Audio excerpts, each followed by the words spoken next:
Very good morning Rampal, Rawat, Gazala, Jaya, Suraj, Manoj, Pappu, Satish, Rahul, सभी को बहुत नमस्कार।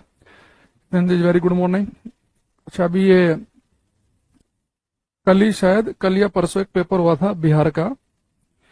तो आपको मैंने अभी जितना पढ़ाया है इस चैप्टर में, उसके आधार पर आपसे क्वेश्चन मैं पूछ रहा हूं। तो बेटा एक क्वेश्चन आपको करना है, ठीक है? तो क्वेश्चन देखो क्या है, और ये हमने क्लास में कई बार जिक्र भी किया था क्वेश्चन का। ऋचा, सचिन, मनोज, ललित, पूनम, बेटा क्वेश्चन हमारे पास देखो ये है। इसने कहा है द एरिया, ये बिहार में आया भी कल या परसों question. The area under velocity time, the area under velocity time graph for a particle, the area under velocity time graph for a particle in a given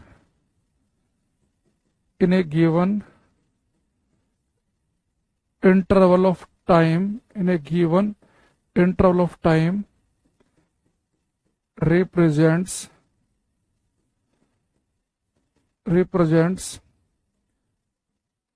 अब हिंदी में बता दूंगा मैं आपको।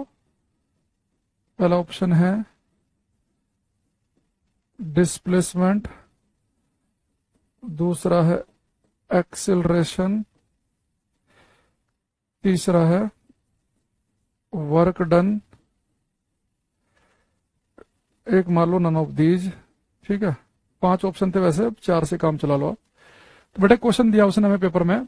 इसने कहा है कि क्वेश्चन के अंदर वो कह रहा है कि the area under velocity time graph, कि वेग समय ग्राफ के अंदर का क्षेत्रफल हमें क्या देगा। ये कल का या परसों क्वेश्चन है एक पेपर का, बिहार में टीचर का। तो कह रहा आपसे कि the area under velocity time graph, तो वेग समय ग्राफ के अंदर का क्षेत्रफल आपको क्या चीज देगा। तो हमने इसके तो न्यूमेरिकल भी किए थे, और मैंने कहा था कि जिन पेपर में न्यूमेरिकल नहीं आते तो उसे सीधी लाइन पूछ लेता है कि वेलोसिटी और टाइम, वेग समय ग्राफ के अंदर का क्षेत्रफल बेटा में क्या देता है, डिस्प्लेसमेंट, विस्थापन। ये हमने क्लास में आपको बताया था कि अगर आपके सामने एक वेलोसिटी और टाइम, वेग और समय का जो ग्राफ है, उसके अंदर का क्षेत्रफल हमें डिस्प्लेसमेंट, विस्थापन देगा, है ना। पिछली क्लास हमने न्यूमेरिकल भी किए थे, और पिछली क्लास की मैंने यहाँ पे पीडीएफ भी रख रखी है। तो अगर आपको ध्यान हो, ये देखो पिछली क्लास की पीडीएफ पे हमने लिखा था ये, जबकि ये पेपर से पहले की है, कि the area under the curve of velocity time graph gives displacement, वेग समय ग्राफ के वक्र के अंदर का क्षेत्रफल विस्थापन देता है। और इसे हमने न्यूमेरिकल भी किया था कि अगर आपके पास में वेग और समय का ग्राफ हो, तो उसके अंदर का अगर हम क्षेत्रफल निकालेंगे तो हमें डिस्प्लेसमेंट, विस्थापन मिलेगा, है ना। इससे हमने और न्यूमेरिकल भी किए थे, ये भी किया था हमने। तो ये भी वेग और समय ग्राफ के अंदर का क्षेत्रफल है, तो ये भी हमें क्या दे रहा है, विस्थापन दे रहा है। तो ये सेम जो क्वेश्चन मैंने आपसे भी पूछा है, ये भी कल परसों के पेपर का है। तो देखो मैंने आपको पहले बताया था कि जिन पेपर में न्यूमेरिकल आएंगे, मैंने आपसे बोला भी था अगर आप वीडियो देखोगे, कि उसमें वो डायग्राम बना के पूछ लेगा कि इसके अंदर का क्षेत्रफल बताओ। और जिन पेपर में न्यूमेरिकल नहीं आते तो उसमें इससे कॉन्सेप्चुअल क्वेश्चन बना देता है वो, कि खाली इतना ही लिख देगा कि वेलोसिटी टाइम ग्राफ के अंदर का क्षेत्रफल हमें क्या देगा। तो उसे याद करने का तरीका हमने बताया था कि भाई जो वेलोसिटी होती है, वेलोसिटी, इसका बेटा फॉर्मूला क्या होता है, डिस्प्लेसमेंट अपॉन टाइम, विस्थापन बटे समय। तो मैंने आपसे कहा था कि भाई वेलोसिटी और टाइम जो है, इसके अंदर के क्षेत्रफल से आपको डिस्प्लेसमेंट, विस्थापन मिलेगा, है ना, अंदर के एरिया से। अब अगले क्वेश्चन पे आते हैं आज के हम। एक क्वेश्चन ये करेंगे सब बच्चे, ये ट्राई करो। अगर आपको साफ साफ नहीं दिख रहा तो मैं थोड़ा डार्क सा कर देता हूँ। ये बेटा लिखा है यहाँ पे, 1 मिनट रुक जाओ। इधर लिखा है बेटा यहाँ पे 10 मीटर पर सेकंड स्क्वायर, ये एक्सेलरेशन है ए, ये टाइम है टी, और इधर लिखा है बेटा 11 सेकंड।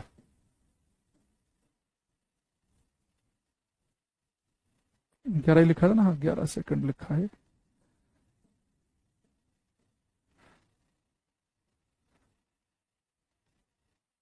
11 सेकेंड। ये क्वेश्चन करने की कोशिश करना सभी। बादल भाई टाइम से आना है, क्लास 11:15 का, मतलब 11:15। ये कह रहा है बेटा हमारे से, ए पार्टिकल स्टार्ट फ्रॉम रेस्ट, एक पार्टिकल विराम अवस्था से चलना प्रारंभ करता है। Its acceleration versus time T graph is shown in the figure. The maximum speed attend by the particle is. एक कण विराम अवस्था से चलना प्रारंभ करता है, इसका त्वरण ए बनाम समय टी ग्राफ चित्र में दिखाया गया है।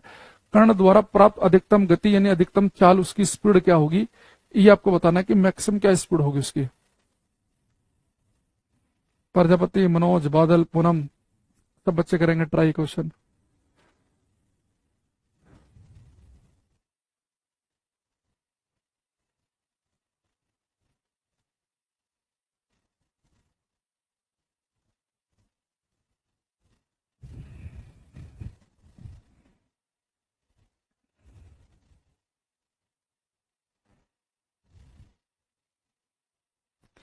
एक बच्चे का कमेंट आया है, उससे हमने एक फोटो खींच लिया है। दुर्गा प्रसाद आपका मैं आगे भेज दूंगा भाई, ये कमेंट है ना बेटा, परेशान नहीं हो।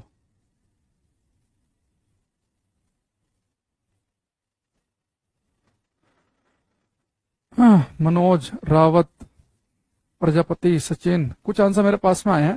बेटा सबसे पहले आप ये समझो कि आपको ग्राफ दिया उसने एक्सिलरेशन का और टाइम का, त्वरण का और समय का ग्राफ दिया है, और पूछ रहा है कि जी मैक्सिमम स्पीड कितनी अचीव कर लेगा, ये आपको बताओ। तुम मुझे बताओ, एक्सेलरेशन का बेटा आपने फॉर्मूला क्या पढ़ाया था आपको, त्वरण का, change in velocity upon time, वेग परिवर्तन बटे समय। भाई त्वरण का फॉर्मूला मैंने आपको ये तो बताया था कि त्वरण क्या होता है, वेग परिवर्तन बटे समय। तो बेटा मुझे एक चीज बताओ, जैसे आपके पास में वेलोसिटी का फॉर्मूला होता है डिस्प्लेसमेंट अपॉन टाइम, तो वेलोसिटी और टाइम का अगर आपके पास में ग्राफ हो, तो इस ग्राफ के अंदर का एरिया मुझे क्या दे रहा था, तो वेलोसिटी और टाइम का ग्राफ मेरे पास है, तो इसके अंदर के एरिया से मुझे डिस्प्लेसमेंट विस्थापन मिल रहा है वेलोसिटी और टाइम के ग्राफ से। तो ऐसे अगर मेरे पास में एरिया और टाइम का ग्राफ हो, सॉरी एक्सिलरेशन और टाइम का ग्राफ हो, तो एक्सिलरेशन और टाइम का ग्राफ अगर आपके पास में है, तो इसके अंदर का क्षेत्रफल बेटा आपको वेग परिवर्तन देगा, चेंज इन वेलोसिटी देगा। जैसे वेलोसिटी और टाइम से क्या मिलता है हमें, डिस्प्लेसमेंट, ऐसी एक्सिलरेशन और टाइम का फॉर्मूला अगर मेरे पास ग्राफ है, तो उसके अंदर के क्षेत्रफल से वेग में परिवर्तन निकाल लेंगे हम। तो पहले यहां पे एक लाइन लिखेंगे इंपोर्टेंट लिखकर, द एरिया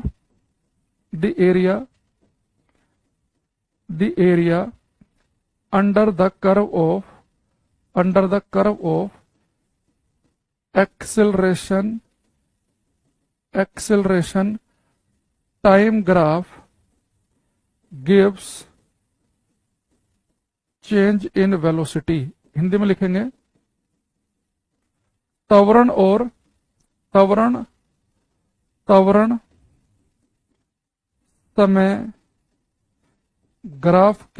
समय ग्राफ के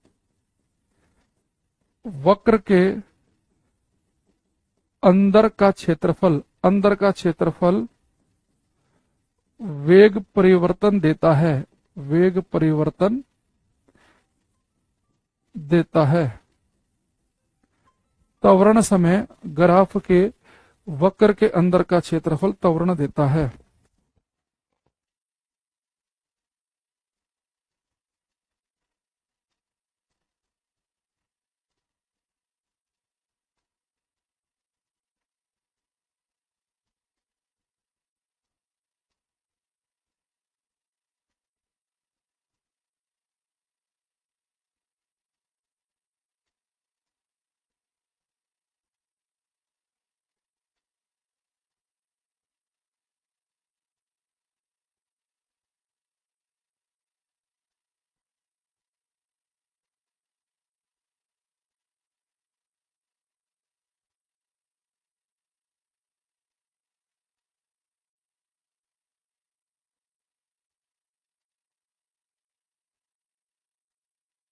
बेटा आपके पास में त्वरण का और किसका ग्राफ है, टाइम का।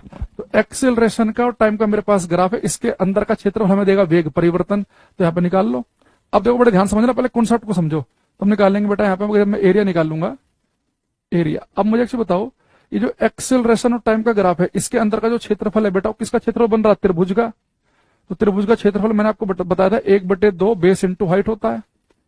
तो वेग परिवर्तन किसके बराबर आ गया, 1/2 बेस कितना है, ये 0 से लेकर यहां तक 11 सेकंड, और बेटा हाइट कितनी है 0 से लेकर 10, तो आ गया मेरे पास 2 पंजे 10, तो 11 पंजे 55, तो बेटा वेग में परिवर्तन हुआ 55 का। तो वेग को नापते हैं मीटर पर सेकंड में। अब यहां बड़े ध्यान समझो, ये बेटा वेग में परिवर्तन आया कि वेग में कितना परिवर्तन हो रहा है, ठीक है। ऐसा कह रहा है सर पुलिस ऑपरेटर के लिए पूरा वीओडी दे दीजिए। भाई एक तो ना आप लोग जागते बिल्कुल टाइम से टाइम हो, अब पेपर की डेट आ गई तो तुम्हें पुलिस ऑपरेटर दिमाग में आ रहा है। भाई जो बैच है वो यूपी ऑपरेटर के पहले चल चुके हैं, जो बैच जैसे चल रहा हो वैसे ही चलेगा ये, ना इसमें तो आपको जो वीओडी मिलेगी ना, इसमें मैं वीओडी अलग से रिकॉर्ड करूंगा। जो क्लियर वाला आपने देखा हो ना, शुरू में हमने कुछ रिकॉर्ड की थी क्लासेज, जो बड़े ब्लैक बैकग्राउंड बड़ी सुंदर सुंदर क्लास आ रही हैं ब्लैक उस पे, तो इसमें हम रिकॉर्ड कर करके क्लास डालेंगे। तो साइंस 24 वाले बच्चों के लिए बता दूं मैं, तो उसमें पूरी एक साथ वीओडी नहीं मिलेंगी, तो वीओडी वाला बैच पहले हो चुका है। अब यहां देखो, ये तो बेटा वेग में आया परिवर्तन, कि वेग में कितना परिवर्तन हो रहा है 55 का। अब यहां देखो उसने कहा कि बेटा पार्टिकल ने स्टार्ट किया रेस्ट से, तो कह रहा है कि मैक्सिमम कितनी स्पीड वो अटेंड कर लेगा। अब मुझे एक चीज बताओ, भाई पार्टिकल जो है वो रेस्ट से चलना शुरू करा, विराम अवस्था से, यानी कि 0 की स्पीड से, और उसके वेग में परिवर्तन कितना हो रहा है बेटा 55। तो वेग में परिवर्तन का मतलब ये है कि फाइनल वेग को बेटा मैं लिख लेता हूं v से, और इनिशियल वेग को लिखेंगे मैं u से, आगे ही बताऊंगा मैं। फाइनल वेलोसिटी v और इनिशियल है u। तो वेग में परिवर्तन कितना है 55 का। शुरुआत कितने से की बेटा उसने 0 से, और वो शुरुआत 0 से कर रहा है, रेस्ट से स्टार्ट कर रहा है, तो उसके बेटा मैक्सिमम जो वेग हो सकता है कितना हो सकता है 55 ही तो हो सकता है। तो इसका आंसर क्या बनेगा हमारा 55 बनेगा, यानी कि ए ऑप्शन। तो जैसे पेपर में आपसे ये पूछता है कि वेलोसिटी और टाइम के अंदर का क्षेत्रफल डिस्प्लेसमेंट देता है, स्पीड और टाइम के अंदर का मैंने डिस्टेंस दूरी बताया था, तो एक्सिलरेशन और टाइम के अंदर का क्षेत्रफल आपको वेग में परिवर्तन देगा। तो परिवर्तन आया तो मैक्सिमम वेग क्या होगा, भाई शुरुआत का तो 0 है और वेग में परिवर्तन आया 55, तो यानी कि मैक्सिमम 55 ही तो हो सकता है। भाई शुरुआत का अगर 0 हो तो मैक्सिमम कहां तक जा सकता है 55 तक, तो उसका बेटा जो अधिकतम वेग है वो 55 हो सकता है 55। तो जिस बच्चे का इसका 55 आया उसका ठीक है। जितने बच्चे इसका आंसर 110 लिख रहे थे, आपके साथ दिक्कत पता क्या समस्या क्या है, आप लोग सुनते कम हो और समझते उससे भी कम हो। आप जब भी एरिया निकालते हो आप मूर्खों की तरह क्या करते हो, लंबाई गुना चौड़ाई कर देते हो।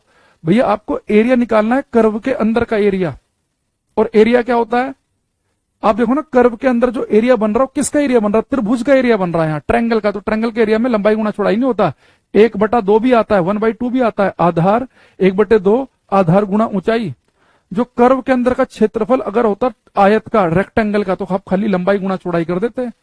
जैसे आपको मैंने पिछली क्लास में भी इतने सारे न्यूमेरिकल जब कराए थे तो मैंने सारे केस ले रखे हैं। देखो जब आपने ये वाला एरिया निकाला था, इस लाइन के अंदर का एरिया, तो बेटा आपने कैसे निकाला था 1/2 बेस इंटू हाइट। लेकिन जब आपने इसका एरिया निकाला था, तो रेक्टेंगल है तो खाली लंबाई गुना चौड़ाई कर दिया था। जब इसका एरिया निकाला था A3, तो ये भी क्या था त्रिभुज, 1/2 आधार गुना ऊंचाई किया था। फिर जब A4 निकाला था, फिर ये क्या रेक्टेंगल है तो लंबाई गुना चौड़ाई कर दिया था खाली। तो थोड़ा ध्यान से समझोगे तो चीजें आएंगी समझ में, है ना। तो 110 वाले जो बच्चे हैं इनका क्या किया जाए, ये करना बड़ा प्यारा क्वेश्चन है, ये करेंगे। क्वेश्चन नंबर 4,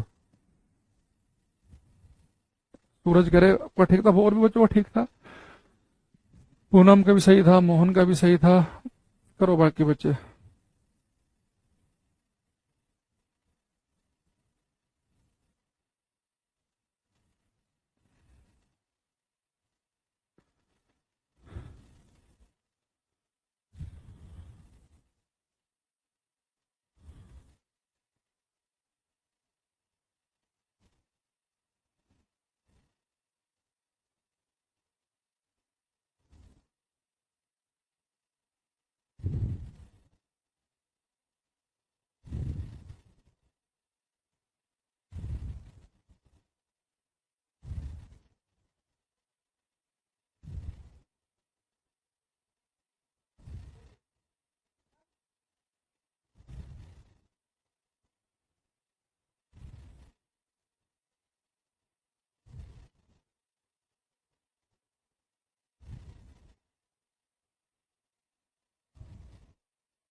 कुछ आंसर मेरे पास में आ रहे हैं। बसंता, सतीश, आशीष,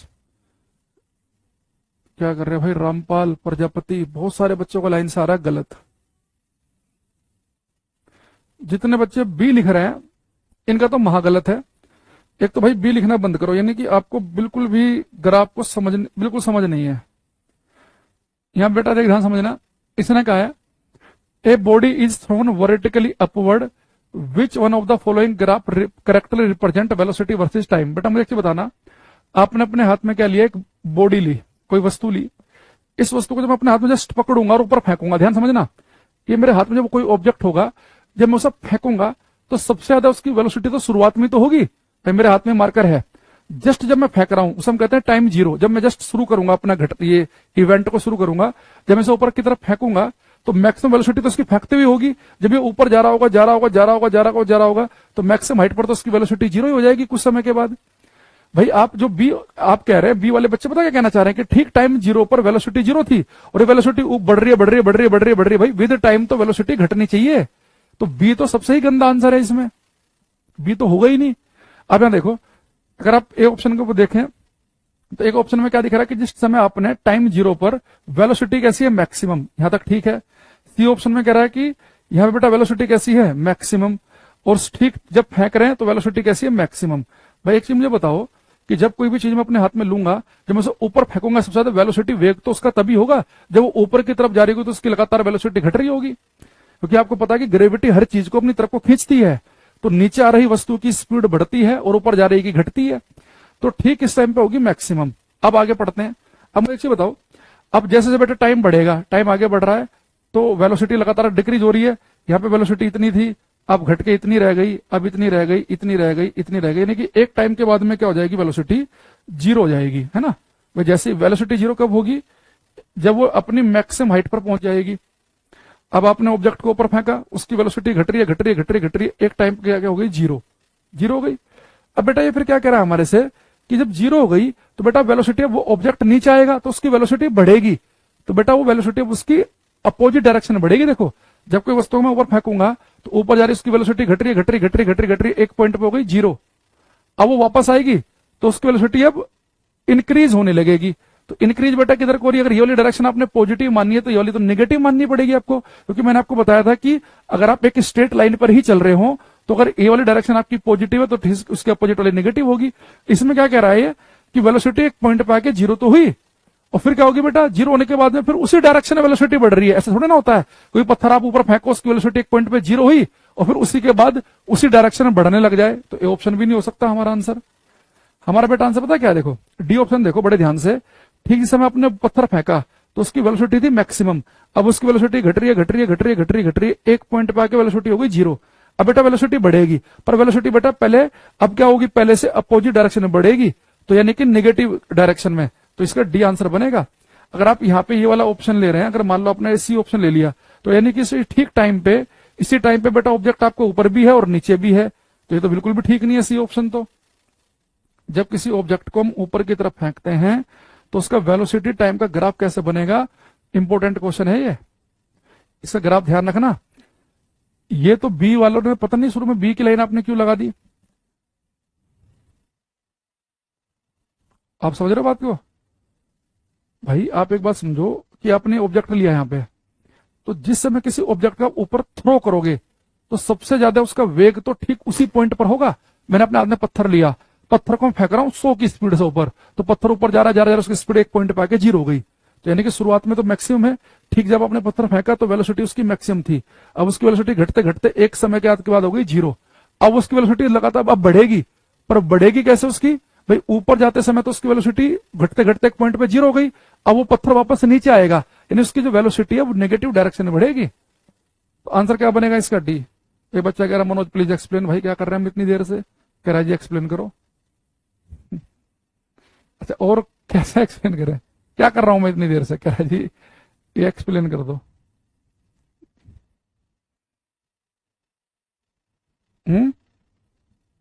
देख, गजब बच्चे आते हैं कई बार ना क्लास में, मजा आ जाता है। वैसे ऐसे का धुरंधर होने भी चाहिए।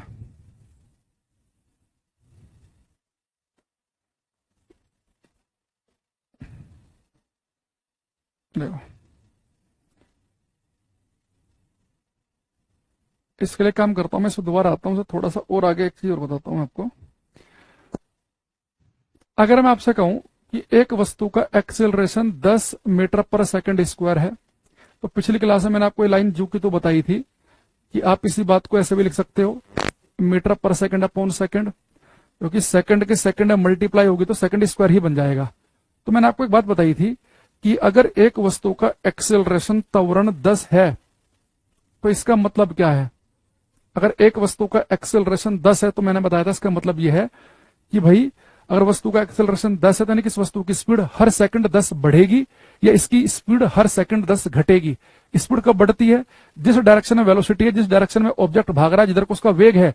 तो अगर एक्सेलरेशन और वेलोसिटी एक ही डायरेक्शन में हो, जिधर को वस्तु भाग रही थी और उधर को एक्सेलरेट करे तो उसकी स्पीड बढ़ती है, और वेलोसिटी और एक्सेलरेशन अपोजिट डायरेक्शन में हो तो स्पीड घटेगी। ये मैंने आपको बताया था।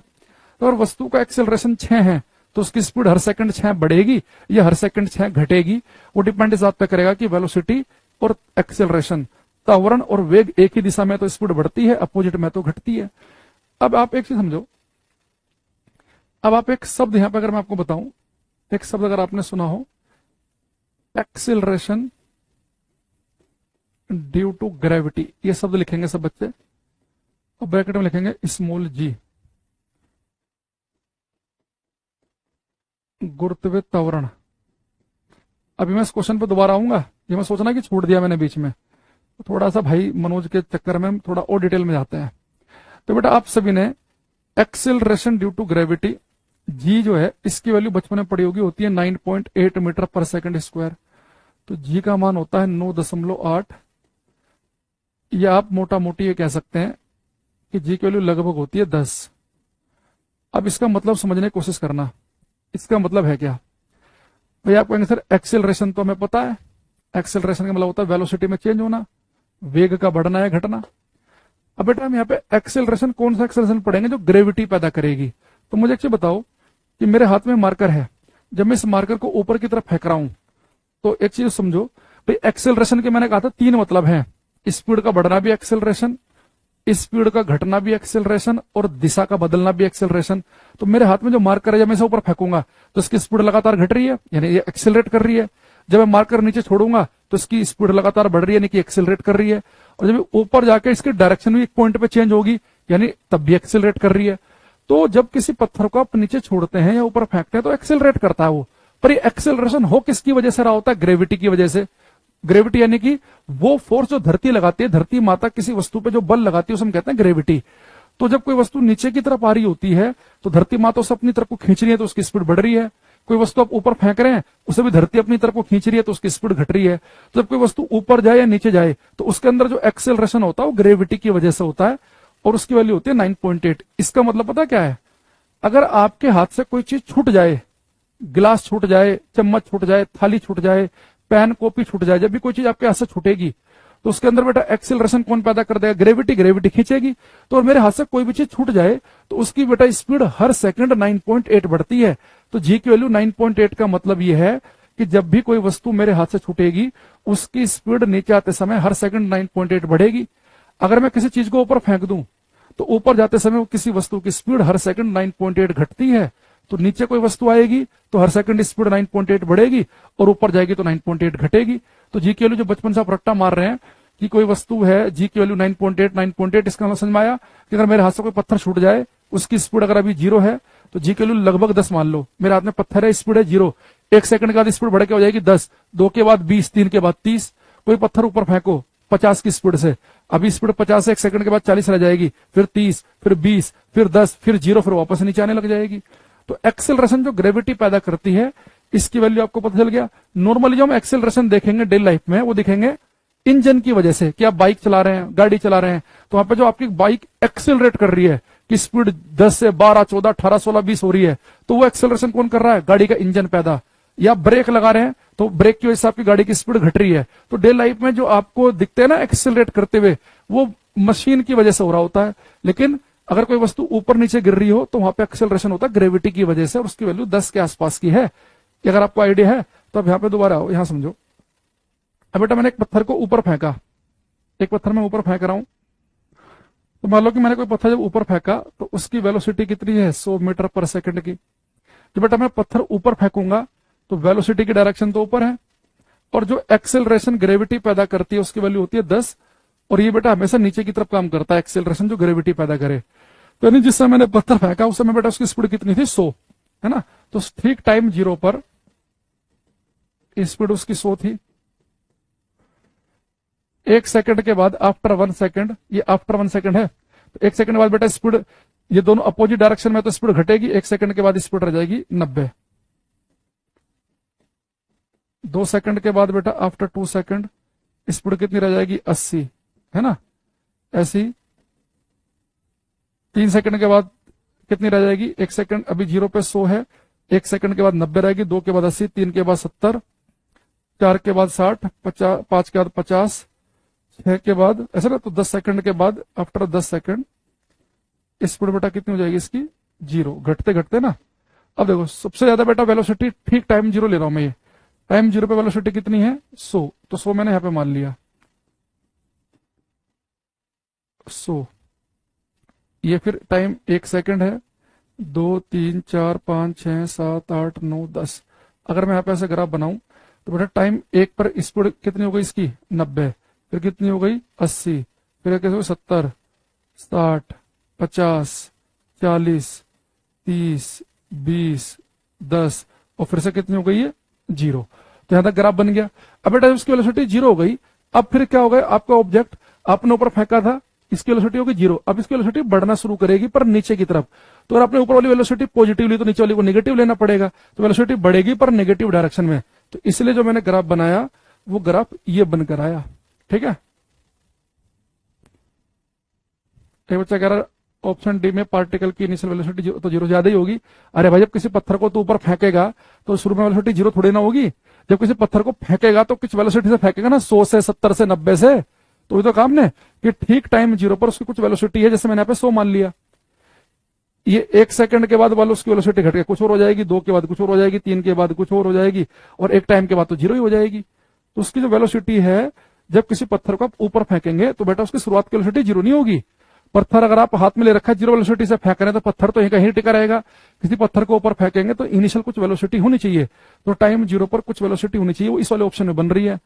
इसमें तो बन ही नहीं रही, इसमें तो शुरुआत की वेलोसिटी 0 है। तो ये क्या कह रहा है कि पत्थर ऊपर फेंकेंगे लगातार उसकी वेलोसिटी बढ़ते बढ़ते बढ़ते बढ़ेगी, ये तो बिल्कुल गलत है।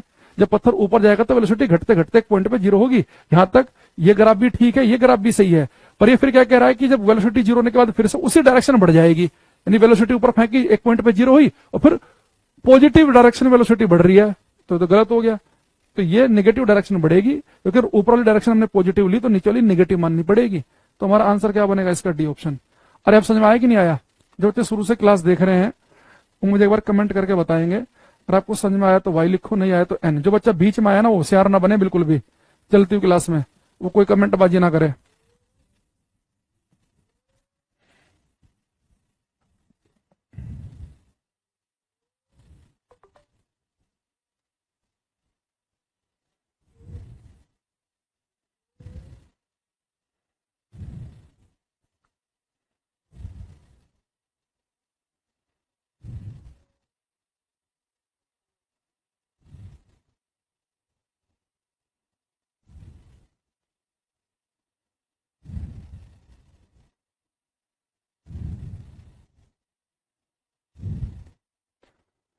सचिन, पूनम, गुंजन, ऋचा, नितेश, विजय, गजाला, बहुत बढ़िया।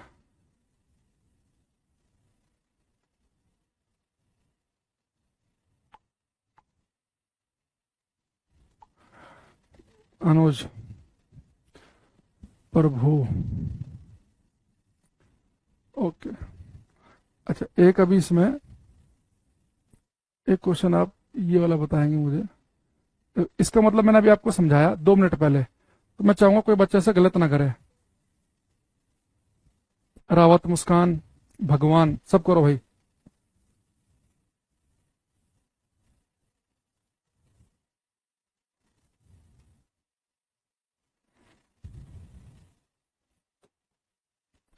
ये कह रहा है कि ए freely falling body has a constant acceleration. बेटा कह रहा है कि बॉडी जो ना फ्री फॉल कर रही है, यानी कि मुक्त रूप से गिरने का मतलब ये है बस ऐसे आपने किसी वस्तु को पकड़ के छोड़ दिया, बस फ्री फ्री कर दिया, तो एक फ्री फॉलिंग बॉडी है, तो उसका एक्सेलरेशन है 9.8 मीटर पर सेकंड स्क्वायर। तो कह रहा है इसका मतलब क्या है, तो बेटा आपको बताइए, अगर किसी वस्तु का एक्सेलरेशन आपको दे रखा है कितना 9.8 मीटर पर सेकंड स्क्वायर, तो बेटा एक्सेलरेशन 9.8 का मतलब यह है कि या तो वस्तु की स्पीड 9.8 हर सेकंड बढ़ेगी या इतनी स्पीड हर सेकंड घटेगी। जब वस्तु नीचे की तरफ आती है तो बढ़ती है स्पीड, तो पहले में लिख रहा है वो the body falls 9.8 metre during each second. बेटा एक्सेलरेशन हमें ये नहीं बताता कि वस्तु कितना मीटर गिरेगी, द बॉडी फॉल्स 9.8 मीटर गलत हो गया।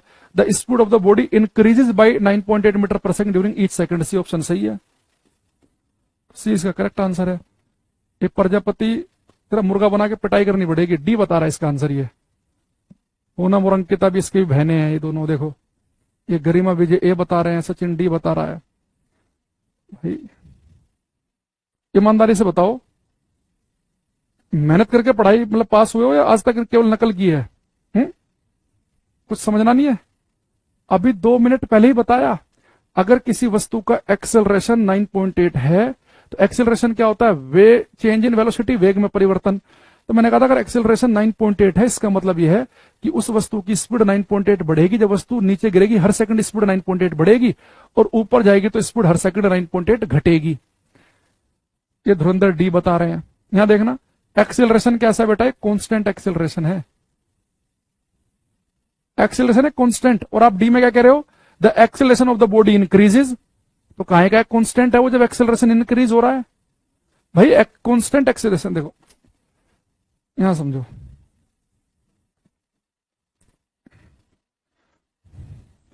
काश से ऑफलाइन क्लास होती और 2-3 बच्चों का भी हम मुर्गा बनाया जाता, कितना मजा आता ना पूरी क्लास को। अभी डी वालों को तो स्पेशल मुर्गा बनाना चाहिए। एक चीज होती है कांस्टेंट स्पीड, एक चीज होती है कांस्टेंट वेलोसिटी, नियत वेग, और एक होता है कांस्टेंट एक्सेलरेशन।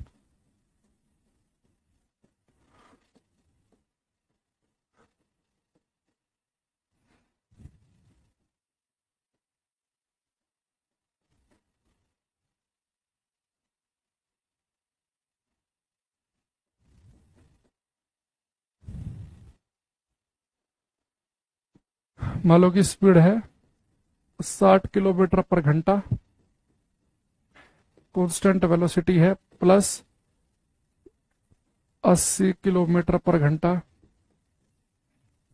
एक्सेलरेशन है 6 मीटर पर सेकंड स्क्वायर। अब देखना, देखो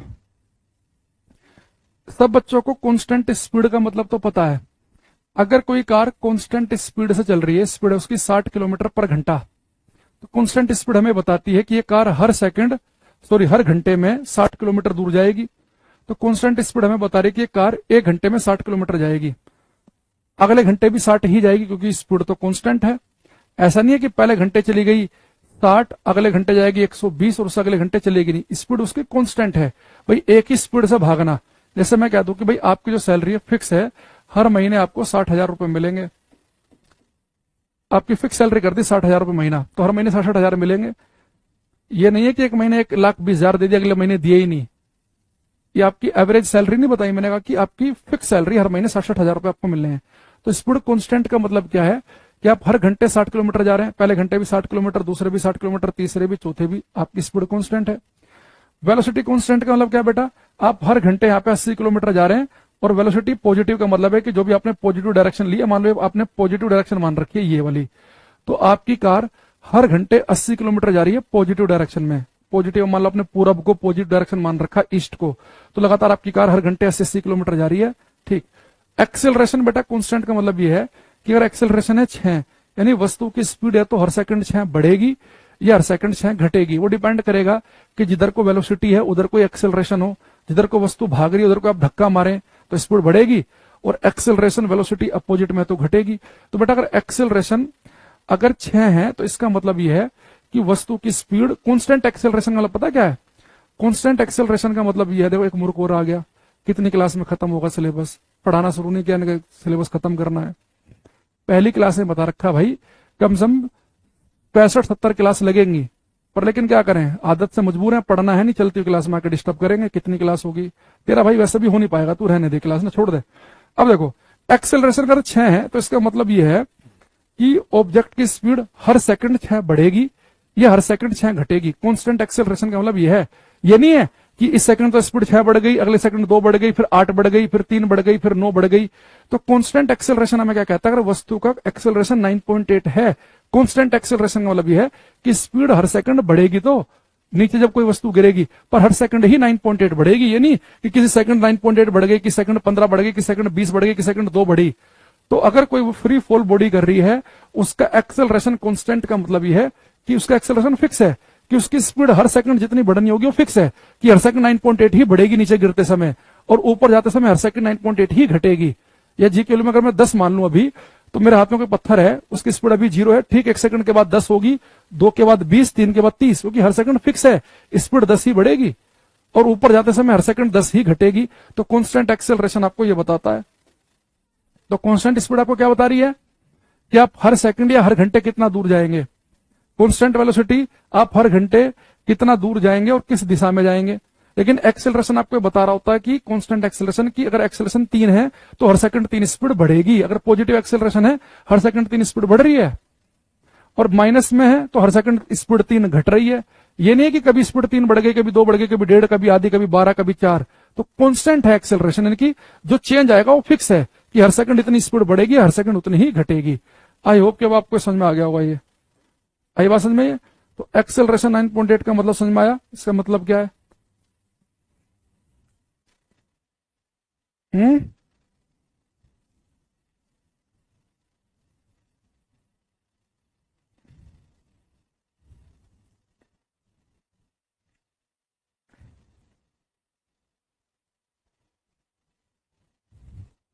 कोई बच्चे करेगा?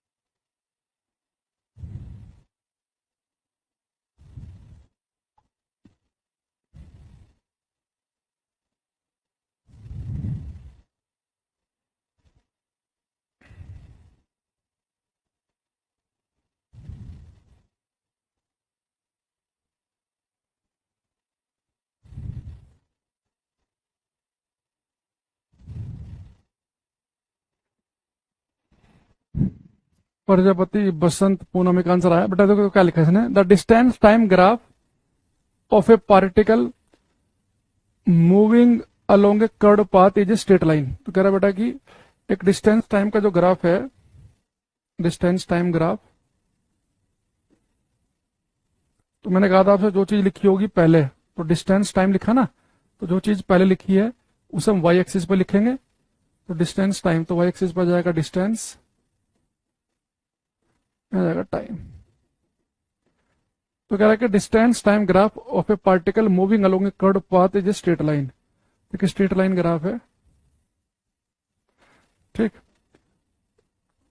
तो वो कह रहा है कि आपको क्या बता रहा है। तो देखो बेटा, डिस्टेंस और टाइम ग्राफ स्ट्रेट लाइन, लेकिन पार्टिकल मूव किस पे कर रहा है? कर्व पाथ पे। अगर पार्टिकल कर्व पाथ पे मूव कर रहा है तो उसकी वेलोसिटी तो कांस्टेंट हो नहीं सकती। भाई वेलोसिटी कब कांस्टेंट होती है? जब ना तो स्पीड बदले ना ही डायरेक्शन बदले। तो कर्व पाथ पे तो उसकी डायरेक्शन लगातार बदल रही है। इस पॉइंट पे उसकी डायरेक्शन इधर को है और इस पॉइंट पे डायरेक्शन इधर को है, इस पॉइंट पे इधर को, इस पॉइंट पे इधर को, इस पॉइंट पे इधर को। तो वेलोसिटी तो कांस्टेंट नहीं होगी। अच्छा, दूसरा ये कह रहा है कि एक्सेलरेशन ऑफ पार्टिकल 0। अच्छा, जब उसकी डायरेक्शन बदल रही है तो डायरेक्शन का बदलना भी तो एक्सेलरेशन होता है, तो यानी कि सी भी आंसर नहीं हो सकता। अच्छा, अब यहाँ पे एक चीज देखो कि बेटा पार्टिकल डिस्टेंस और टाइम ग्राफ अगर स्ट्रेट लाइन हो, तो अगर इसमें 2 पॉइंट ले लें, एक लाइन एक्स पे, एक वाई पे, एक लाइन पे, एक एक्स पे, तो हमने क्या देखा कि टाइम भी बदल रहा है और आपके द्वारा चलेगी दूरी भी बदल रही है, यानी कि आप मोशन में हैं, आप गति में हैं। 1 बजे अपने घर पे थे, 2 बजे अपने स्कूल में पहुंच गए, तो आप मोशन में और ग्राफ स्ट्रेट लाइन, यानी कि ये बेटा यूनिफॉर्म मोशन ग्राफ है। कांस्टेंट स्पीड का ग्राफ है ये, तो इसका आंसर बनेगा ए। तो कांस्टेंट स्पीड ग्राफ आएगा ये। डिस्प्लेसमेंट का क्यों नहीं हो सकता भाई? मान लो कर्ड पाथ पे पार्टिकल आपका सर्कल में घूम रहा है, तो ठीक एक चक्कर के बाद तो उसका डिस्प्लेसमेंट जीरो हो जाएगा। तो डिस्प्लेसमेंट और टाइम का ग्राफ स्ट्रेट लाइन थोड़े ना आएगा, डिस्प्लेसमेंट तो उसका जीरो है एक चक्कर के बाद। तो जहां से पार्टिकल चला था वहीं के वहीं है एक चक्कर के बाद। तो इसका आंसर है ए ऑप्शन। तो बहुत सारे बच्चों ने ए ही लिखा है, चाहे ऋचा हो, पुरेंदु हो, सचिन हो, सतीश हो, जिन्होंने ए लिखा उन सबका ठीक है। पिछली क्लास में कुछ क्वेश्चन रह गए थे, वो ये मैं लिख रहा हूं। ये शायद हम पहले कर चुके हैं। ए particle travelling with a constant speed. Constant speed का मतलब है कि it covers equal distance in equal time. अगर बेटा कोई पार्टिकल इक्वल टाइम में इक्वल दूरी तय करे तो इसका मतलब है कि उसकी स्पीड कांस्टेंट है। और कांस्टेंट स्पीड का मतलब ये नहीं कि एक्सेलरेशन नहीं होगा, स्पीड तो कांस्टेंट है, क्या पता डायरेक्शन बदल रही हो तो एक्सेलरेशन हो जाएगा, है ना। तो बाकी इसका आंसर क्या बनेगा हमारा? B option. ये हम शायद जिक्र कर चुके हैं पहले ही, है ना। तो अब इसमें हम एक मैं क्वेश्चन चाहूंगा कि ये वाला आप करें।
कुछ आंसर हमारे पास में आ रहे हैं। रामपाल, जय, सतीश, पुरिंदु, आशीष। बी, सी, डी तीन ऑप्शन मैंने देख लिए हैं अभी तक। देखते हैं किसका ठीक है। इसने कहा है when A particle moves in a circle with a uniform speed. But एक पार्टिकल जो है सर्कल में मूव कर रहा है यूनिफॉर्म स्पीड के साथ, यानी कि उसकी स्पीड नहीं बदल रही। मान लो पार्टिकल जो है उसकी स्पीड यहां पर भी v है, इस पॉइंट पर भी v है, स्पीड नहीं चेंज हो रही, यहां भी v और यहां भी v। तो पहले मैं कह रहा कि its velocity and acceleration both are constant, गलत हो गया।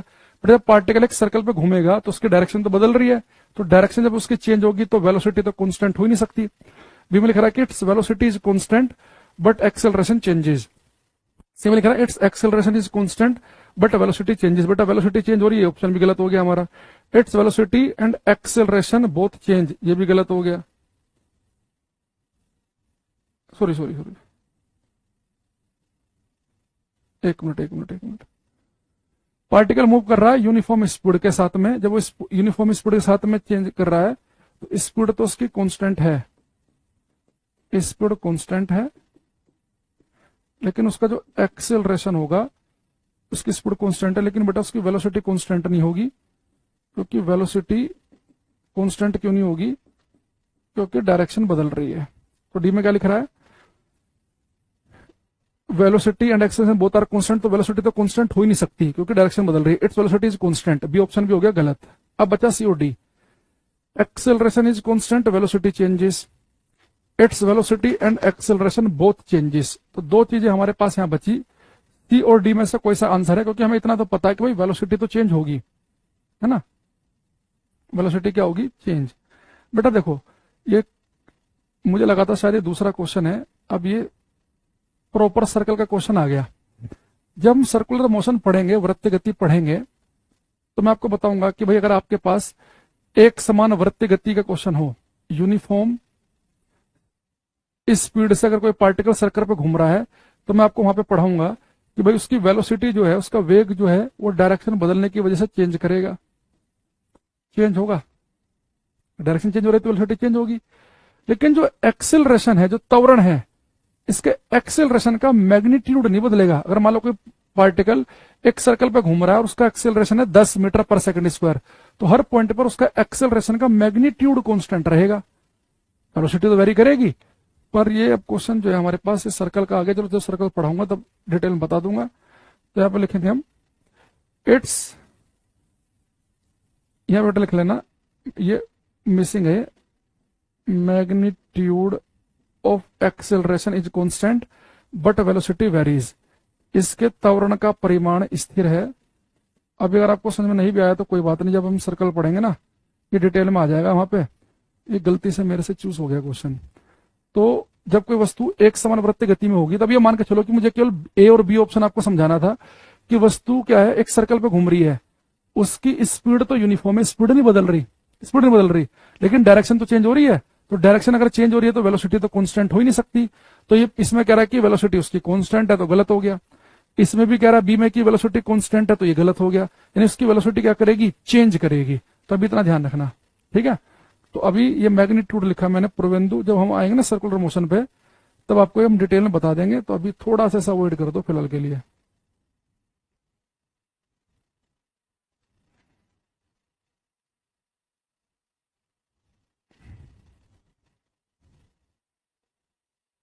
एक प्रक्षेप्य गति का क्वेश्चन ले लिया हमने गलती से। एक क्वेश्चन देखो मैंने आपको करा रखा है, एक करना 27वां, तब हम आगे बढ़ेंगे। 27,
अब बेटा इसमें क्या लिखा है, an object with a constant speed. एक ऑब्जेक्ट जो है कांस्टेंट स्पीड से मूव कर रहा है, स्थिर चाल, मान लो स्थिर चाल वाली वस्तु। बेटा कह रहा है कि अगर एक ऑब्जेक्ट कांस्टेंट स्पीड से मूव कर रहा हो तो पहला ऑप्शन है is always accelerated, is not accelerated, might be accelerated, also as a constant velocity. तो बेटा इसका आंसर क्या बनेगा, सी ऑप्शन। है मैंने क्लास में आपको कराया था एक्सेलरेशन, जब मैंने आपको पढ़ाया था मैंने सबसे पहली लाइन ही आपको ये बताई होगी। तो बेटा देखो एक्सेलरेशन के मैंने कहा था 3 मतलब होते हैं। अगर कोई वस्तु एक्सेलरेट कर रही है, किसी वस्तु के अंदर त्वरण है, तो एक्सेलरेशन के 3 मतलब है, या तो उस वस्तु की स्पीड बढ़ रही है, या उसकी स्पीड घट रही है, या उसकी डायरेक्शन चेंज हो रही है, चेंज इन डायरेक्शन। अब क्वेश्चन में हमें क्या दिया है कि स्पीड तो कांस्टेंट है, कि ना तो स्पीड बढ़ रही है ना घट रही है, लेकिन बेटा आपको डायरेक्शन के बारे में तो कुछ नहीं बताया। अगर डायरेक्शन भी ना बदल रही हो फिर तो एक्सेलरेशन नहीं होगा, तो बी ऑप्शन ठीक हो जाएगा। अगर बेटा डायरेक्शन बदल रही होगी तो एक्सेलरेशन हो जाएगा। यानी कि अगर कोई वस्तु की स्पीड कांस्टेंट है तो उसके अंदर एक्सेलरेशन हो भी सकता है और नहीं भी, वो इस बात पर डिपेंड करेगा कि उसकी डायरेक्शन बदल रही है कि नहीं बदल रही है। तो देखो ए ऑप्शन कह रहा है कि वो इसके अंदर हमेशा एक्सेलरेशन होगा। क्यों भाई, स्पीड कांस्टेंट है, क्या पता डायरेक्शन भी कांस्टेंट हो, फिर तो एक्सेलरेशन 0 है, तो ये ऑप्शन गलत हो गया। वो कह रहा है कि स्पीड कांस्टेंट है, स्पीड कांस्टेंट है, क्या पता डायरेक्शन बदल रही हो तो एक्सेलरेशन हो जाएगा। ये बी में कह रहा है कि नहीं होगा, तो आंसर बनेगा माइट बी एक्सेलरेटेड। तो अगर कोई वस्तु एक ही स्पीड से भाग रही हो, उसकी स्पीड में कोई चेंज ना हो, तो उसके अंदर भी एक्सेलरेशन हो सकता है और उसकी दिशा बदल रही हो। एक्सेलरेशन के 3 मतलब है, तो स्पीड बढ़े या स्पीड घटे या दिशा बदले। तो स्पीड है कांस्टेंट, ना स्पीड बढ़ रही ना स्पीड घट रही, डायरेक्शन तो बताया नहीं उसने हमें। तो डायरेक्शन भी अगर नहीं बदल रही होगी तो एक्सेलरेशन नहीं होगा, डायरेक्शन बदल रही होगी तो हो जाएगा। यानी कि चांस है कि स्पीड कांस्टेंट हो तब भी एक्सेलरेशन हो। ये पढ़ा रखा देखो, तब भी बहुत सारे बच्चों ने गलत आंसर दिया इस क्वेश्चन का। ये देखो पिछली क्लास का मैंने पीडीएफ रख रखी है पूरी झुके तो आपके लिए, पिछली क्लास में मैंने कराया होगा ये आपको। ये रहा, ये एक्सेलरेशन वाला होता है स्पीड का बढ़ना, स्पीड का घटना या दिशा में चेंज। और मैंने यहाँ पे लिखा भी है, यदि किसी वस्तु की चाल नियत हो तो उसकी गति त्वरित हो भी सकती है और नहीं भी। If speed of an object is constant then its motion may और मे नॉट बी एक्सेलरेटेड। तो स्पीड अगर कांस्टेंट है तो तब भी उसके अंदर एक्सेलरेशन हो सकता है। और मैंने लिखवाया था कि अगर वेलोसिटी कांस्टेंट हो, अगर वेग उसका नियत हो, फिर एक्सेलरेशन 100% जीरो होगा। भाई वेलोसिटी कांस्टेंट का मतलब क्या है, यहाँ पे क्लियर है आपको कि वेलोसिटी अगर कांस्टेंट है, वेग अगर नियत है, तब ना तो स्पीड बदल रही ना ही डायरेक्शन बदल रही, फिर एक्सेलरेशन जीरो है। तो आप लोग भाई पढ़ते नहीं हो, दिक्कत है आपके साथ। चलो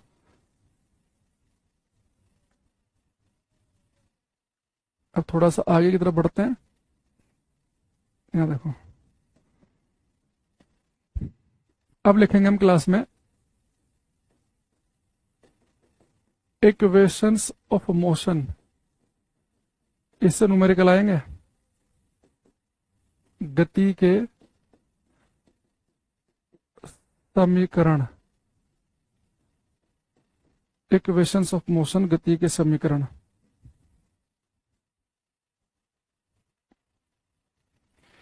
बेटा मान लो कि मेरे पास कोई ऑब्जेक्ट है, उसकी इनिशियल वेलोसिटी है u, अगर वो वस्तु एक्सेलरेट कर रही है तो उसके वेग में तो परिवर्तन होगा। वेलोसिटी अगर u है तो फाइनल वेलोसिटी उसकी मान लो v हो गई, कितने टाइम के बाद, t टाइम के बाद, और उसका डिस्प्लेसमेंट कितना है तब तक s। देखो जब भी आज के बाद मैं इस क्लास में u लिखूंगा, u का मतलब होगा इनिशियल वेलोसिटी, प्रारंभिक वेग, जहां से वस्तु ने भागना शुरू किया।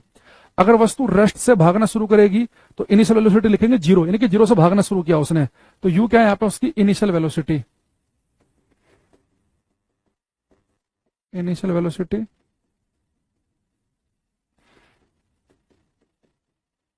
प्रारंभिक वेग, v क्या बेटा, उसकी फाइनल वेलोसिटी कितनी हो गई,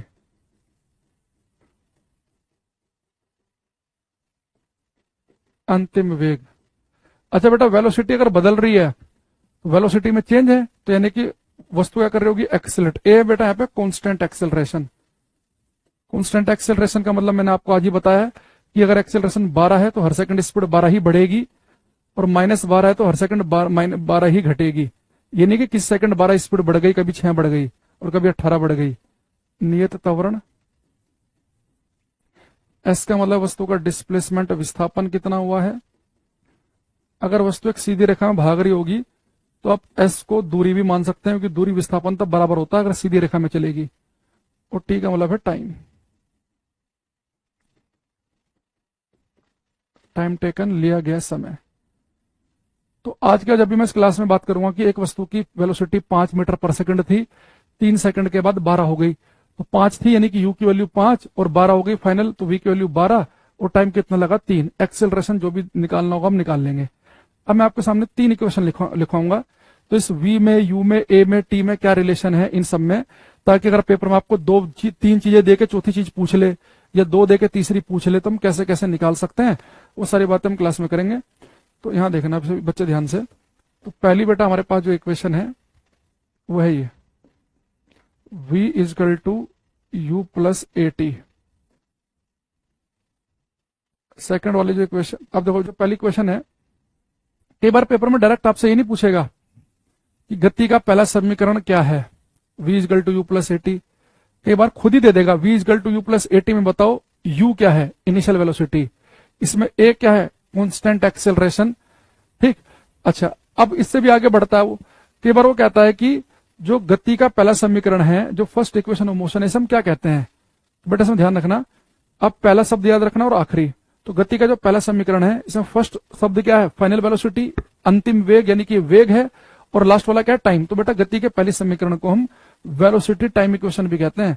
तो कई बार पेपर में ये पूछ लेता है कि वेलोसिटी टाइम इक्वेशन कौन से वाली है, तो वेलोसिटी टाइम इक्वेशन है बेटा फर्स्ट। तो वेग समय समीकरण किसे कहा जाता है, पहली समीकरण को वेग समय समीकरण। और देखो कैसे कैसे इसमें वैरायटी आएंगी, उसे ध्यान समझना। तो अगर पेपर में लिखा जाए कि फर्स्ट इक्वेशन ऑफ मोशन, गति के पहले समीकरण को हम क्या कहते हैं। सबसे पहले आप गति का पहला समीकरण लिख लो साइड में, कॉपी में, रफ कॉपी में। पहला समीकरण है v equal to u plus a t. अब पहला शब्द पकड़ो, ये वेलोसिटी है और ये टाइम है, यानी कि हम कहेंगे वेलोसिटी टाइम इक्वेशन। कई बार बेटा इस इक्वेशन को ऐसे नहीं देगा, वो कहेगा पहली इक्वेशन बताओ, और वो ऐसा नहीं लिख के क्या करेगा, यू को ले जाएगा इधर, तो हो गया v माइनस यू, तो किसके बराबर हो गया ए टी के, और ए क्या बन जाएगा यहाँ पे, ए बन जाएगा v minus u by T. तो बेटा वो कई बार फर्स्ट इक्वेशन को इस फॉर्म में भी लिख देगा। तो मान लो पेपर में उसने कहा कि बताओ पहली इक्वेशन कौन सी है, और आपको साफ साफ v equal to u plus a t लिखा हुआ नहीं दिख रहा, तो ऑप्शन को उठाओ और फिर ऑप्शन में अरेंज करके देख लो कि भाई टी इधर जाएगा तो ए टी बनेगा, यू उधर जाएगा तो v प्लस यू टी, यानी v plus v equal to u plus a t इस वाली से आ रहा है, यानी कि ये पहली इक्वेशन है। तो पहली इक्वेशन जरूरी नहीं कि ऐसे ही लिखी मिले आपको साफ साफ, अभी मैं दिखाऊंगा आपको पीडीएफ से क्वेश्चन कि v equal to u plus a t ही लिखा मिल रहा है, ऐसे भी लिखा मिल जाएगा a equal to v minus u by t भी लिखा मिल सकता है, या ऐसे लिखा मिल सकता है वो u को इधर ए टी को इधर ले जाए, तो ऐसे भी लिख सकता है पहली equation u equal to v minus a t. तो बस आपको ये देखना है, ऑप्शन पकड़ो, पहली इक्वेशन बनानी है, तो ये ए टी उधर गया तो v equal to u plus a t इस वाले ऑप्शन से बन रहा है, यानी कि ये वाला ऑप्शन ठीक है। कई बार आपको अरेंज करना पड़ेगा चीजों को, ठीक है। अच्छा, तो अब आते हैं सेकंड इक्वेशन पे। सेकंड बेटा जो इक्वेशन है गति की, वो है s equal to u t plus half a t square. s equal to u t plus half a t square, ये हमारी सेकंड इक्वेशन है। अच्छा, इसे हम क्या बोलेंगे, पहला शब्द पकड़ो, ये डिस्प्लेसमेंट है और आखिर ये टाइम, तो सेकंड इक्वेशन को हम बोलते हैं displacement time equation. Displacement time equation. अच्छा, डिस्प्लेसमेंट को ना पोजीशन भी लिखते हैं, बोलते हैं हम कई बार, तो पोजीशन या टाइम इक्वेशन भी लिखा मिल सकता है आपको, तो हम बोलेंगे हिंदी में विस्थापन समय समीकरण। विस्थापन समय समीकरण, सेकंड वाली को डिस्प्लेसमेंट टाइम इक्वेशन। और इसमें भी ऐसे बेटा वो आपको थोड़े बहुत ये इसकी शक्ल चेंज करके दे सकता है क्वेश्चन में ना, कि अपने आप से कुछ बना देगा। जैसे मान लो अगर मैं यहाँ पे ऐसे लिखूं तो s इक्वल टू 2 की इधर मल्टीप्लाई कर लेंगे तो 2 u t plus a t square, नीचे आ गया 2, तो 2s इधर ले जाओ तो 2 u t plus a t square. तो यहां से मान लो क्या इसकी फॉर्म बना सकता है वो आपके सामने, मैं अगर इसे इधर ले जाऊं तो 2s minus 2 u t equal to a t square, 2 common ले लिया, s minus u t equal to a t square. कुछ इस टाइप से, मतलब कुछ भी अजीब सी इक्वेशन बना देगा। तो बोला कौन सी इक्वेशन है, तो अगर आप इस वाली इक्वेशन को देखोगे ऑप्शन से, आप देखोगे 2 को इधर ले जाओ तो ये क्या बन जाएगा, हाफ ए टी स्क्वायर, और यूटी उधर जाएगा तो UT plus half a t square की फॉर्म बन जाएगी, ठीक है। तो कुछ भी करके पेपर में आपसे वो क्या करेगा कि उल्टी सीधी फॉर्म में चेंज कर देगा।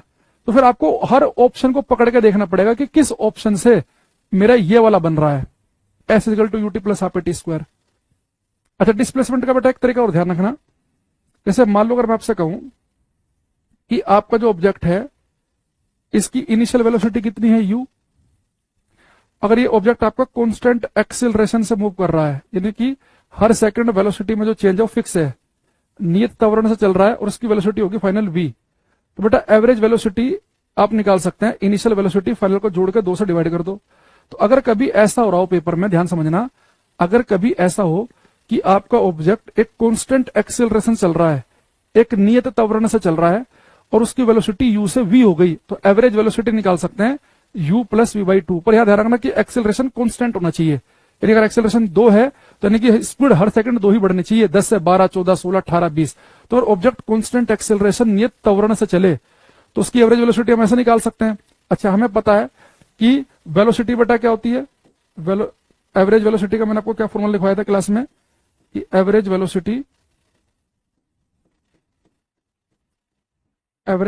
होती है डिस्प्लेसमेंट अपॉन टाइम, विस्थापन बटे समय।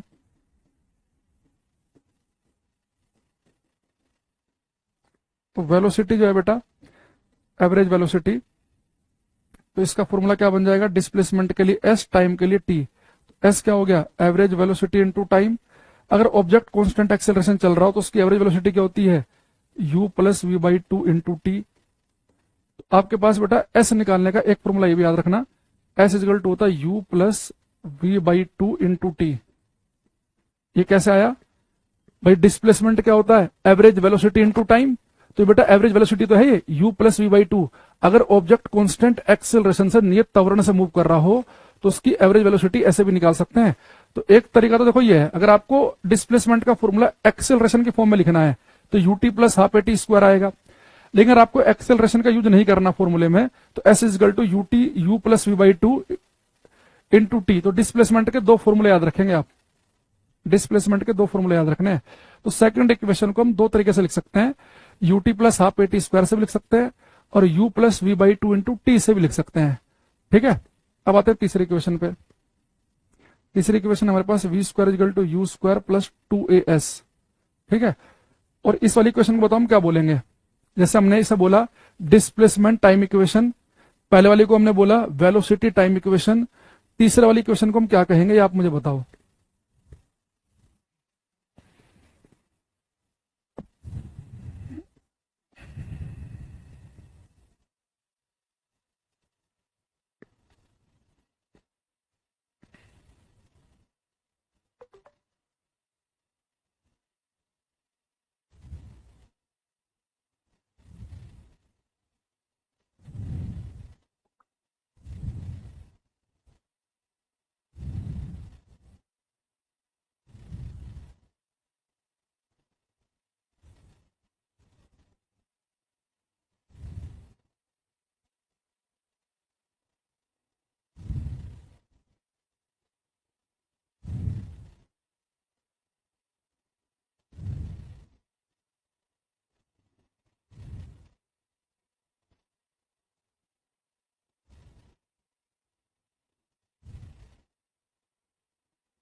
देखो बेटा पहला शब्द पकड़ो और आखिरी पकड़ो।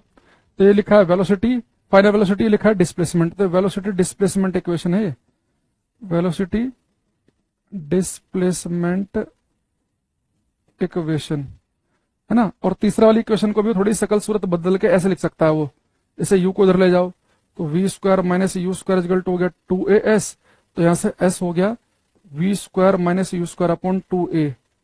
तो ये ऐसे भी लिख सकता है थर्ड इक्वेशन को।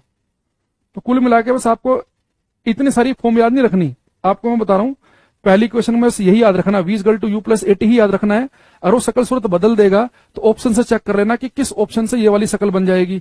सेकंड में यही याद रखना है UT plus half a t square, और एक ये याद रखना है। और तीसरे वाले में केवल यही याद रखना है। और उसने ये वाला दे भी दिया तो आपको साफ साफ दिख ही रहा है कि टू ए को उधर ले जाओ, टू एस हो गया, यू स्क्वायर उधर जाकर प्लस का हो गया, तो ये वाली क्वेश्चन बन जाएगी। ये नहीं कि आप अलग अलग याद रखेंगे। तो हमारे पास में, हाँ गजाला, तो हमारे पास बेटा तीन इक्वेशन बनी। इन तीन इक्वेशन की मैंने कहा कि सकल सूरत बदल बदल के हमें दे सकता है। तो जब मैं न्यूमेरिकल कराएंगे तो बताऊंगा कि कैसे कैसे किस समय कौन सी इक्वेशन यूज करनी है। उससे पहले इन तीन इक्वेशन की सकल सूरत बदले हुए कुछ क्वेश्चन हम देख लेते हैं। जैसे कि सबसे पहला आप ये वाली क्वेश्चन करो।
बेटा इसने क्या लिखा है, इफ एक्स इज डिस्प्लेसमेंट, बेटा ये डिस्प्लेसमेंट को एक्स से लिख रहा है, एस से नहीं लिख रहा। ये कह रहा है कि अगर x is displacement, time taken is t, initial velocity u, final velocity is v and acceleration is a, then which of the following is the following equation is the. तो आपको बताना है कि अगर कौन सी इक्वेशन सही है ना। तो बेटा यहाँ पे देखो कुछ इक्वेशन में दे रखी उसने, x बेटा हमारे पास है डिस्प्लेसमेंट, तो डिस्प्लेसमेंट की इक्वेशन हमारे पास में क्या पढ़ी हमने, ut plus half a t square. लेकिन यहाँ पे उसने एक्सेलरेशन का यूज नहीं कर रखा। जब वो एक्सेलरेशन का यूज नहीं करता है तो डिस्प्लेसमेंट की इक्वेशन क्या पढ़ाई थी मैंने आपको, v plus u by two into T. लेकिन वो डिस्प्लेसमेंट को लिख रहा है x है, तो x कितना हो जाएगा, v plus u by two into T, है ना। ये बताया था ना, जब एक्सेलरेशन का यूज ना करे तो डिस्प्लेसमेंट का फॉर्मूला बनेगा v plus u by two into T. देखो किस वाले फॉर्मूले से बन रहा है, ये देखो d में अगर आप देखो 2 को ले जाओ नीचे तो v plus u by two into T बन जाएगा। तो विजय का सही ले लेते, गलत है, गुंजन का सही है, गजला गलत है, अंकिता का महा गलत है। बेटा ये कैसे बनेगा, यहां देखो ना, यहां से तो अगर आप जो ए बता रहा बच्चा, इससे तो x क्या बनेगा, v minus u by two into t बनेगा। और आपको मैंने डिस्प्लेसमेंट का जो फॉर्मूला लिखवाया था बेटा उसमें माइनस नहीं प्लस था, ठीक है। सॉरी b बनेगा, ये बाई नहीं लिखा, अच्छा हाँ sorry, v plus u by two into T, हाँ देखो उसमें नीचे लिख दिया ये। तो x क्या था हमारा, v plus u by two into T, displacement क्या था, एवरेज वेलोसिटी इंटू टाइम। तो d सही है, यहाँ पे ये बाई लिखा हुआ है तो नीचे चला गया, इसलिए भी गलत हो गया। इसका आंसर है ये, ठीक है। तो अभी आपको देखो बताया तो 2 मिनट पहले ही बताया मैंने आपको ये बात, ये यहां देखो अभी आपको क्या लिखवाया आपने, ये कहां गया, देखो लिखवाया था ना कि डिस्प्लेसमेंट का भाई एक इक्वेशन मैंने आपको लिखवाई थी ut plus half a t square. मैंने अगर एक्सेलरेशन ना दे रखा हो तो u plus v by two into t बनेगा। तो डिस्प्लेसमेंट को उसने x से लिख दिया और 2 ले गया इधर को, तो 2x किसके बराबर हो गया, u plus v into t के। तो वही चीज तो है, देखो v plus u by two into t, v plus u by two into t, बस मैंने s लिखा था, इसने x लिख दिया। तो बाकी करेंगे नेक्स्ट क्लास में, वरना कहीं ज्यादा ना हो जाए, है ना। आज के लिए इतना ही रखते हैं, अगली क्लास में यहां तक का पढ़ के आना। जिन बच्चों ने लेट बैच लिया है पहले यहां तक की क्लास कंप्लीट कर लो, तभी मजा आएगा पढ़ने में आगे, ठीक है। Bye, take care everybody.